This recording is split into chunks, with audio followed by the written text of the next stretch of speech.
Kikao chetu cha mwisho kama wanaume tulikaa tukisema mwanaume mwenye akili timamu anahudumia kwa mwanamke wake na hakikishe kama kweli ni wa kwake. Mwanamke kama hakuheshimu usimhudumie. Mwanamke kama muda wote ukikaa naye yuko busy na simu yake usihudumie, sio wako huyo.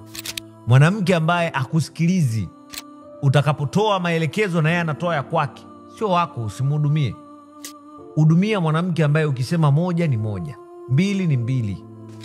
Mwanamke ambaye ukiongea na yeye anaongea, hiyo takataka tupa, haifai.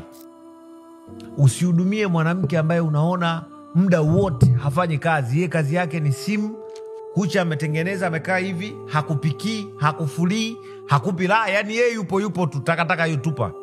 Usihudumie. Hudumia mwanamke ambaye anajua majukumu yake. Mwanaume mwenye akili timamu anamhudumia mwanamke ambaye anajua, huyu ni mwanamke. Si tumeelewana?